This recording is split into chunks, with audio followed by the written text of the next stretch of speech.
नाज़रीन गिरामी अस्सलाम वालेकुम वरहमतुल्लाहि वबरकातुहू। इस्तक़बाल आपका हमारे यूट्यूब चैनल HI मीडिया पर। मैं हूं आपके साथ आपका मेज़बान मोहम्मद मुस्तफ़ीज़ काशफ़ी। नाज़रीन गिरामी, आपके मसाइल और उनके हल की किस्त आज फिर आपकी खिदमत में लेकर के आए हैं। जो सवालात हमें अब तक मौसूल हुए हैं उनके जवाब जानने के लिए हमारे साथ है मुफ्ती अताउर रहमान जमील कासमी नानकवी, सदर अंजुमन हिमायत इस्लाम। मुफ्ती साहब, हमारा पहला सवाल है मोहम्मद बिलाल साहब खुद से पूछते हैं, क्या बालों पर डार्क ब्राउन कलर कर सकते हैं जो काले कलर के मुशाबे हैं, और क्या उस कलर को लगाकर नमाज पढ़ाई जा सकती है? नहमदुहु व नुसल्ली अला रसूलिहिल करीम, अम्मा बाद। भाई मोहम्मद बिलाल, नबी करीम सल्लल्लाहु अलैहि वसल्लम ने काले कलर को करने से बिल्कुल मना फरमाया है, इसे हराम करार दिया है। और ये जो डार्क ब्राउन की आप बात कर रहे हैं और आप खुद ही कह रहे हैं कि ये काले रंग से मुशाबहत रखता है, तो ये भी उसी के हुक्म में आएगा, इसको लगाना भी जायज़ नहीं है। रही बात इमामत की, तो इमामत जब ये नमाज़ पढ़ेंगे तो मुख्तदियों की नमाज हो जाएगी, लेकिन वो मकरूह होगी। मुफ्ती साहब, नदीम साहब नवापुर से पूछते हैं, क्या कोरोना से मरने वालों को शहीद का दर्जा दिया जा सकता है, शहीद कहे जा सकते हैं?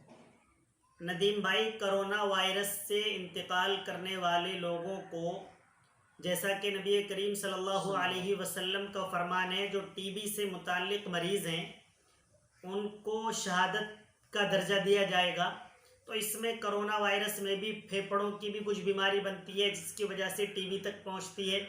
तो उलमाए किराम ने इन्हें शहादत के ताल्लुक़ से तो लिखा है कि जी हाँ, ये शहीद हैं, लेकिन इन्हें शहादत का मर्तबा और दर्जा आखिरत के अंदर दिया जाएगा।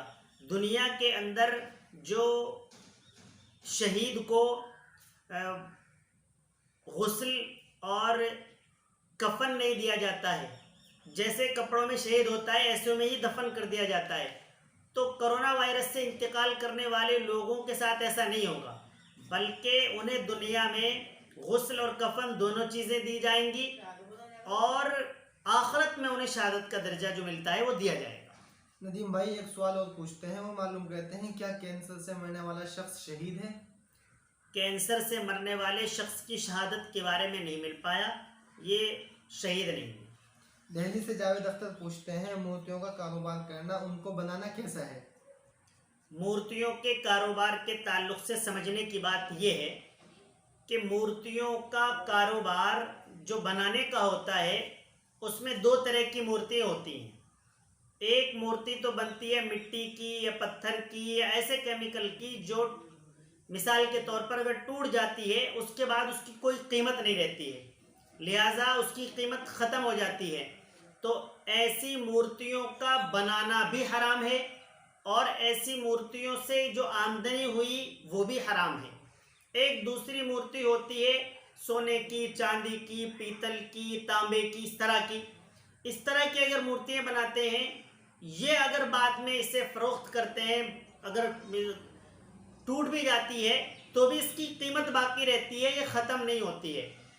तो ऐसी मूर्तियों का बनाना तो हराम है, लेकिन उसके ज़रिए जो आमदनी हुई है वो जायज़ है।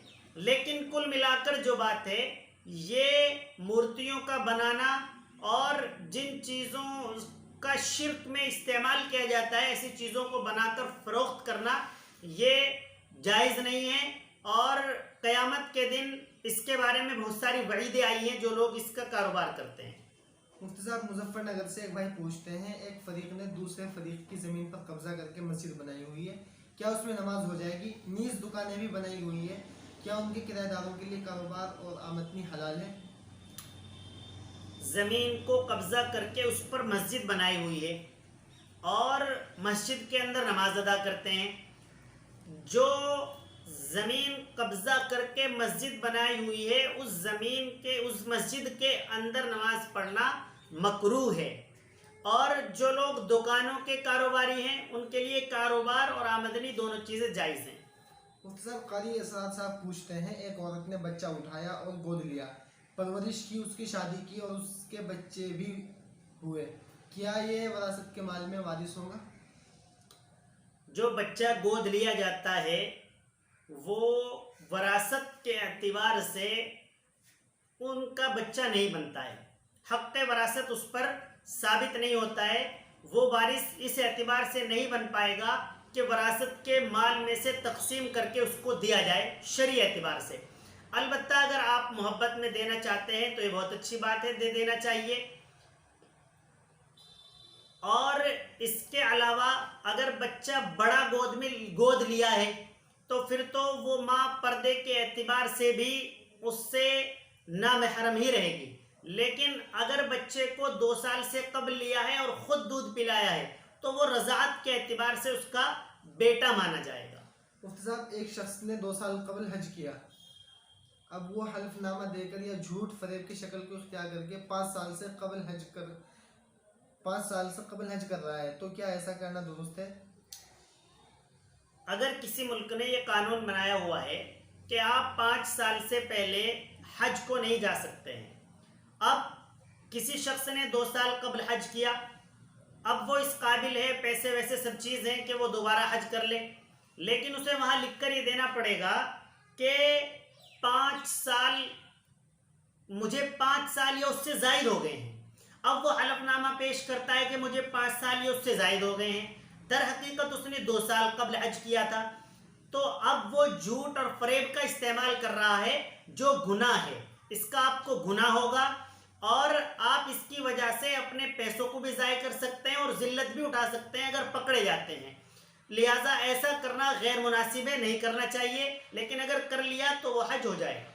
मुफ्ती साहब, एक भाई पूछते हैं, आजकल घरों में वॉश बेसिन लगी होती है, क्या उन पर खड़े होकर वुज़ू करना जायज़ है? खड़े होकर वुज़ू करना अगर कोई मजबूरी में कर रहा है तो कर सकता है, कोई हर्ज नहीं है। रही बात वॉश बेसिन की, उस पर जो खड़े होकर वुज़ू करते हैं वो वुज़ू हो जाएगी, कोई हर्ज नहीं है, लेकिन बैठकर और क़िबला रुख होकर वुज़ू करना ये अफजल है और ज़्यादा बेहतर है। मुफ्ती साहब, एक भाई पूछते हैं, क्या सास अपने दामाद के साथ उम्रे के सफ़र पर जा सकती है या नहीं? सास और दामाद का जो रिश्ता है वो हमेशा हमेशा के लिए आपस में निकाह को हराम करता है।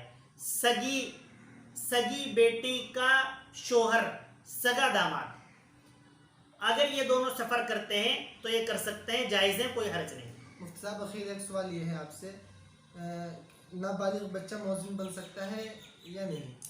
नाबालिग बच्चा अगर ना समझ भी है तो उसकी अजान तो होगी ही नहीं, और नाबालिग बच्चा समझदार है उसकी अजान भी मकरूह तंज़ीही है। लिहाजा नाबालिग बच्चों से अजान नहीं दिलवानी चाहिए, बालिग लोगों को ही मुअज्जिन बनना चाहिए, उन्हें ही अजान देनी चाहिए। शुक्रिया मुफ्ती साहब। ये थे हमारे साथ जामिअत शेख अब्दुल सत्तार नानका गंदेवाड़ा के दारुल इफ्ता के मुफ्ती हज़रत मौलाना मुफ्ती अताउर रहमान जमील कासिमी नानकी, जो आपके सवालात के जवाब दे रहे थे। नाज़रीन गिरामी, अगर आपके जहन में कोई सवाल है तो आप हमें व्हाट्सएप या कमेंट बॉक्स में लिख सकते हैं, इंशाअल्लाह अगली किस्त में उसका जवाब दिया जाएगा। आज के लिए इतना ही काफ़ी। उम्मीद है आपको ये वीडियो पसंद आई होगी। इसी तरह की मज़ीद वीडियो देखने के लिए हमारे यूट्यूब चैनल एएचआई मीडिया सब्सक्राइब करें। अस्सलाम वालेकुम।